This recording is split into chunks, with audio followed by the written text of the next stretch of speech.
My name is Ben West. I am CEO and Executive Director of Rena Flying Kite Collective and a citizen of the Cheyenne and Arapaho tribes of Oklahoma.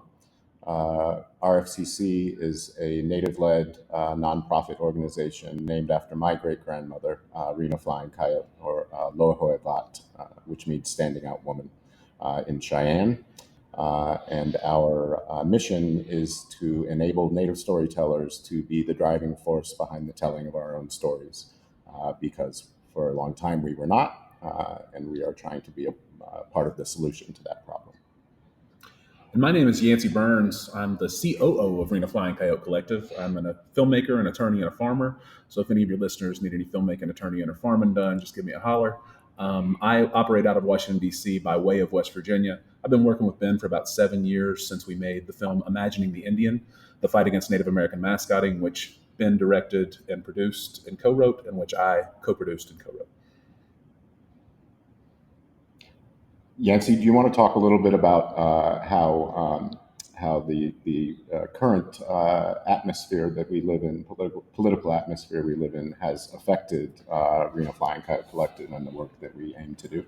I'd love to. So we founded Rena Flying Coyote Collective, RFCC for shorthand, because of the work we've been doing with Imagining the Indian. We took the film out after we made it, and we made the film through tribal giving programs. That was what funded the making of the film. And so after we made it, we took it out on the road, and we realized that the film wasn't just a film. It was a tool for coalition building, it was a tool for teaching, and it was a tool for workshopping with folks. And so we founded the organization to be able to make other projects and engage in other curriculum building activities. And our current project, Loyal to the Soil, the legacy of Native Americans in the United States military, our plan was to also have it funded via tribal giving programs. But in the current climate, under the current administration, the focus is, of course, and we certainly understand this, is on direct services organizations. It's on organizations who are providing diapers and food and shelter to folks. And like I said, we understand that. Those are things that you have to have the very basics.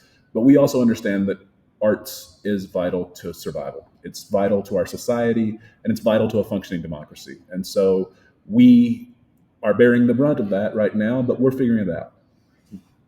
Yeah, and I think Yancey mentions the film that we currently have in production, Loyal to the Soil, which chronicles Native American military service and tries to sort of unpack the fact that Native people serve per capita at a higher rate than any other ethnic group, race or ethnic group in the United States. My grandfather and all four of his brothers served in the military. My grandfather on a flat-top carrier in World War II.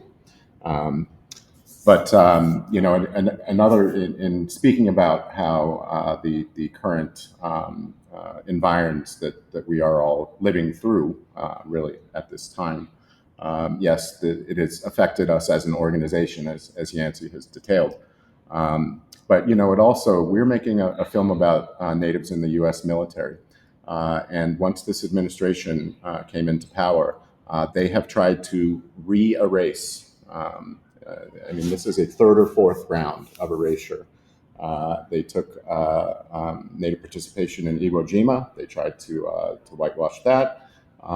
We were actually shooting for Loyal to the Soil in Phoenix the day after they had mandated that all 22 Phoenix area tribal flags be taken down outside the Veterans Administration.